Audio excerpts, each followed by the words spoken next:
दोस्तों जय हिंद। कैसे हो आप लोग? उम्मीद करता हूँ दोस्तों आप लोग बहुत अच्छे होंगे। दोस्तों फिर से जुड़ गया हूँ आपके साथ एक अच्छे से टॉपिक के साथ में। दोस्तों आज का जो हमारा टॉपिक है वो ये है कि लेखपाल जो है वो अस्थायी कैसे होता है। तो दोस्तों आप ये बात ध्यान रखिएगा, जैसे आप नौकरी में ज्वाइन करते हो लेखपाल में तो आप तुरंत परमानेंट नहीं होते हो। आप ये मत सोचिएगा कि आपने नौकरी ज्वाइन कर ली है आप परमानेंट हो गए। आपको जो है ये नोटिफिकेशन में भी होता है कि आप अस्थायी रूप से जो है लगाए जाते हो। अगर सरकार चाहे आपको जो है वो कभी भी नौकरी से बाहर कर सकती है। तो ठीक है, इस बात से डरिएगा मत, लेकिन ऐसा नहीं होता। लेकिन ध्यान रखिएगा परमानेंट नहीं होते, आपने जस्ट ज्वाइन करने के बाद परमानेंट कोई भी नहीं होता। तो देखिए दोस्तों आज हम वही समझेंगे कि हम जो है परमानेंट वो कैसे होते हैं। तो दोस्तों ये पता होना चाहिए आपको कि जो परमानेंट होते हैं वो आपको प्रोबेशन पीरियड के बाद ही परमानेंट किया जाता है। प्रोबेशन पीरियड से पहले जो है वो आपको अस्थायी रूप से रखा जाता है। ठीक है, तो आप देखिएगा उसको हम समझते हैं। दोस्तों पहले आपको क्या होता है, एक साल आपको ट्रेनिंग करनी होती है। जैसे आपने एक साल ट्रेनिंग की तो ट्रेनिंग करने के बाद क्या होगा, आपका एग्ज़ाम कंडक्ट किया जाएगा। और एग्ज़ाम कंडक्ट करने के बाद दोस्तों एग्ज़ाम कंडक्ट करने के बाद क्या होगा, आपको जो है आपका जो रिज़ल्ट आएगा उसमें देखा जाएगा आप पास हो या फेल हो। ठीक है, अगर देखिए दोस्तों आप फेल हो जाते हो तो ऐसा नहीं है कि आपको तुरंत बाहर कर दिया जाएगा। आपको जो है 2 चांस और दिए जाते हैं। ठीक है, कुल 3 अटेम्प्ट आपको मिलेंगे।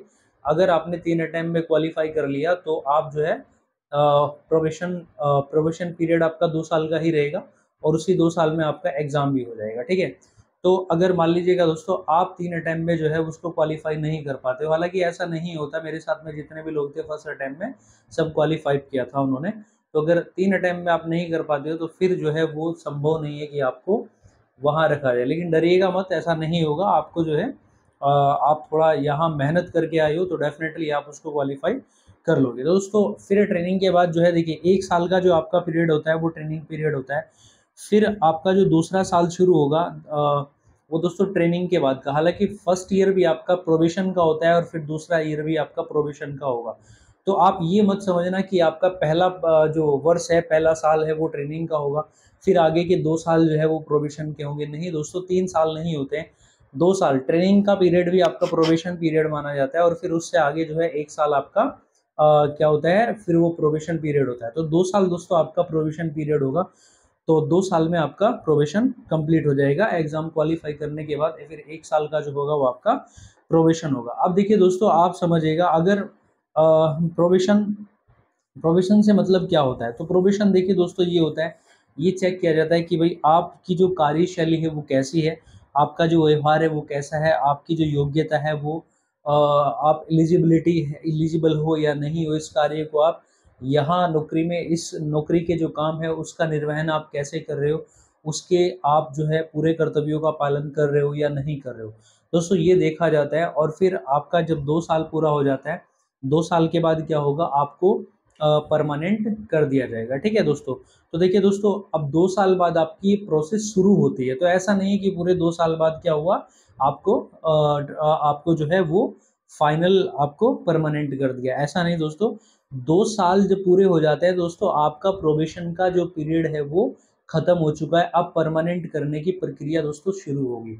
और दोस्तों जब परमानेंट करने की जो प्रक्रिया है जब वो शुरू होगी तो उसमें आपकी देखिए वो सर्विस बुक चेक होती है कि भाई आपने जो है कोई ऐसी गलतियां तो नहीं की है कि जो है वो नौकरी में जो है वो नौकरी के लायक नहीं हो, मतलब नौकरी में वो गलत मानी जाती हो। वो आपकी अगर कार्यशैली नहीं है, आपने आपके वो कृत्य नहीं है, तो आपकी फाइल जो है वो फिर आगे जाएगी। ठीक है, फिर उसके बाद आपको परमानेंट कर दिया जाएगा। तो ये मानिएगा दोस्तों आपको 5 से 6 महीने का समय और लग जाता है।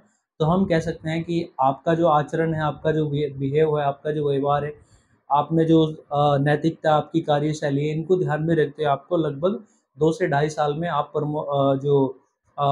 जो प्रोबेशन पीरियड कंप्लीट होने के बाद आपको दोस्तों परमानेंट कर दिया जाता है। अब देखिए दोस्तों आपको एक बात समझनी है, देखिए मैं अगर अपने सेल्फ की बात बताऊं तो दोस्तों मैंने जो है वो हमें जो ज्वाइनिंग मिली थी वो जुलाई से पहले मिल गई थी। 22 जून को हमें 2016 में ज्वाइनिंग मिल गई थी, 22 जून को मुझे मिली थी। तो आरंभ में जो है हमने 5 लोगों ने ज्वाइन किया था, तो उन 5 लोगों में मैं भी था। फिर जो बाकी के लोग थे उन्होंने 23 जून को ज्वाइन किया था।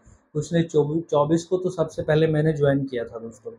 तो हालांकि दोस्तों हमारा जो ट्रेनिंग शुरू हुआ था वो 1 जुलाई से शुरू हुआ था। हालांकि 1, 2, 3 की छुट्टी थी तो 4 जुलाई से शुरू हुआ था, तो आपका वो भी ट्रेनिंग पीरियड में शामिल हो गया 1 जुलाई भी। तो दोस्तों अब देखिए 1 जुलाई 2016 में हमें शुरू किया गया, तो 17 में आके हमारी ट्रेनिंग कंप्लीट हुई और 1 जुलाई 18 में हमारा प्रोबेशन पीरियड कंप्लीट हुआ और लगभग हम नवंबर दिसंबर में जाके जो है वो हम क्या हुए थे, परमानेंट हुए थे। तो दोस्तों वही लगभग 2 से 2.5 वर्ष का जो है हमें समय लगा था। अब देखिए दोस्तों कुछ इंपॉर्टेंट बातें हैं जो आपको समझनी है। दोस्तों अगर कभी ध्यान रखिएगा, अगर आपको प्रोबेशन पीरियड में अस्थायी होने से पहले सस्पेंड नहीं होते का मतलब ये नहीं है कोई भी हम फ्री है कुछ भी हम काम करेंगे। दोस्तों नहीं, ऐसा नहीं होता। उसकी जो सज़ा है वो बहुत भयंकर होती है। सस्पेंशन जो है वो आपके लिए कोई दिक्कत वाली बात नहीं है, फिर से बहाल हो जाओगे। लेकिन दोस्तों अगर ट्रेनिंग पीरियड में, प्रोबेशन पीरियड में अगर सस्पेंशन मिलता है, कोई सस्पेंड होता है, तो दोस्तों वो सस्पेंड नहीं होता, वो परमानेंटली टर्मिनेट कर दिया जाता है, वो जो है उसको नौकरी से बाहर कर दिया जाता है।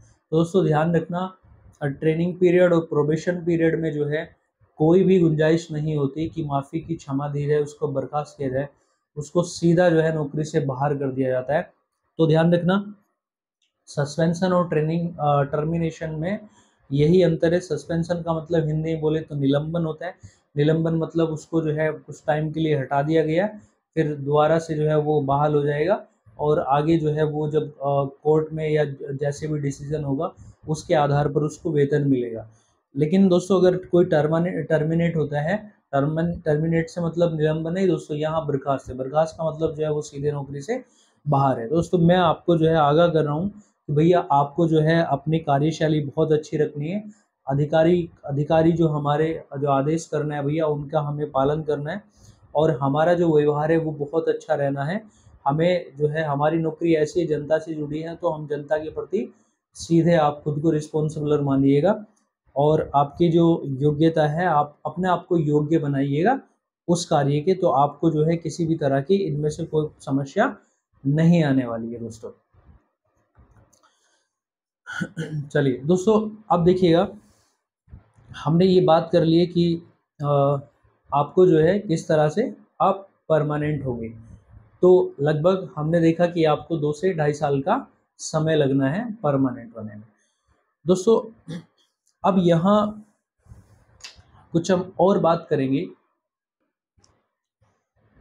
अब यहाँ आप ये मत समझिएगा कि आपको डर कर नौकरी करनी है, ठीक है। डर कर नौकरी नहीं करनी है, बस आपको सही तरीके से नौकरी करनी है। आपको अपनी नौकरी में कोई भी गलत काम नहीं करना है। आपको गलत काम से बचना है। आप बिल्कुल जो रूल है रूल के अकॉर्डिंग आपको चलना है। रूल से बाहर आप अगर आपको लगता है कि वो काम गलत है तो कोई भी उसके लिए सिफारिश कर रहा है, आप उसको क्लियर शब्दों में जो है रेस्पेक्ट से, ठीक है, उसको जो है समझा दीजिएगा, तो कोई दिक्कत नहीं आएगी।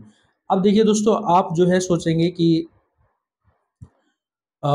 अगर मान लीजिएगा कोई लेखपाल कोई असमर्थ है, मान लीजिए देखो किसी के साथ में जो है वो कोई भयंकर बीमारी है या वो कुछ ऐसी दशा में है कि वो काम करने में असक्षम है, वो काम करने लायक स्थिति में नहीं है, तो दोस्तों उनके लिए जो है छुट्टी का भी प्रावधान है, छुट्टी भी मिल जाती है। और अगर मान लीजिएगा वो छुट्टी नहीं लेना चाहते हैं तो कोई दिक्कत नहीं, फिर भी एक रूल है, वो जो है हमारा देखिए उत्तर प्रदेश भूलेख नियमावली, ठीक है, इसमें जो है हमारा एक पैरा है, पैरा मीन्स एक रूल है 417, ठीक है, 417, इसमें स्पष्ट उल्लेख किया गया है, स्पष्ट लिखा हुआ है कि असमर्थ लेखपालों की जो है वो सहायता। तो इसमें क्या होता है दोस्तों, अगर मान लीजिएगा कोई लेखपाल, किसी लेखपाल के साथ में जो है कोई समस्या है, वो अपना काम जो है स्वच्छता से नहीं कर पा रहा है, वो काम अपना सही से नहीं कर पा रहा है, तो दोस्तों उसमें रूल ये है कि आप जो है अगर ऐसी दशा में हैं तो कोई भी नवंबर माह के आरंभ में, ठीक है, नवंबर माह के आरंभ में जो है वो भूलेख निरीक्षक को ये सूचना उपलब्ध करा देगा कि मैं अपना जो काम है उसको करने में जो है थोड़ा असक्षम महसूस कर रहा हूँ। आपको देखिए ये ऐसा नहीं है कि हर कोई जो है इसको लिख के दे देगा, कोई जेन्युइन वजह होनी चाहिए उसके पास। ऐसे नहीं कि कोई भी जो है वो बात रख देगा, ऐसा नहीं होगा। वास्तव में अगर उसकी जेन्युइन प्रॉब्लम है तो उसकी जो है वहाँ पर व्यवस्था की जाएगी कि उसके लिए कोई हेल्प, ठीक है, किसी तरह की हेल्प जो है प्रोवाइड करानी होगी। और साथ ही साथ उस लेखपाल को ये भी बताना होगा कि उसका जो कुछ सुझाव भी देना होगा कि इसका वैकल्पिक जो तरीका है वो क्या है, ठीक है, कि आप जो है इसको इस माध्यम से इस काम को करा सकते हो। लेकिन दोस्तों रूल में जो है इसमें स्पष्ट लिखा हुआ है कि उसको उस कार्य को संपादित करने मीन्स खत्म करने में, उस काम को पूरा करने में जो एक्सपेंस आएगा, उस एक्सपेंस का जो जिम्मेदार होगा वो वही लेखपाल होगा जो अपने काम को नहीं कर पा रहा है, वही उस काम का वहन करेगा, ठीक है। जैसे मान लीजिएगा आप कुछ राइटिंग वर्क है ना, वो ऐसा है कि कोई प्राइवेट आदमी भी कर सकता है, तो वो जो है उससे उस काम को करा लिया जाएगा और उसका जो भी खर्च होगा वो उसको वो लेखपाल पेमेंट कर देगा, ठीक है। तो ये रूल है हमारा नियम 417 उत्तर प्रदेश नियमावली, ठीक है, उत्तर प्रदेश भूलेख नियमावली का 417 नियम है। तो दोस्तों आपको ये जानकारी बहुत अच्छी लगी होगी। तो ऐसे ही दोस्तों मैं आपको ये जानकारी उपलब्ध कराता रहूँगा। हम फिर से जो है एक किसी अच्छे टॉपिक के साथ में जो है जल्द मिलेंगे। आप भी एडवाइस करते रहिएगा कि आपको किस टॉपिक पे जानकारी चाहिए। हालांकि मैंने लास्ट वीडियो जो बनाया था वो ट्रेनिंग पर बनाया था, ट्रेनिंग का जो सिलेबस है वो क्या है, अभी उसमें भी कुछ बाकी है कि आपको क्या क्या वहाँ पर जो मशीनरी है मीन्स क्या क्या कंपोनेंट्स है ना कि आपको वहाँ देखने पड़ेंगे, तो उससे जुड़े हुए है ना वो भी सब मैं आपको बताऊंगा। तो ठीक है दोस्तों, मिलते हैं नेक्स्ट वीडियो में, तब तक के लिए जय हिंद।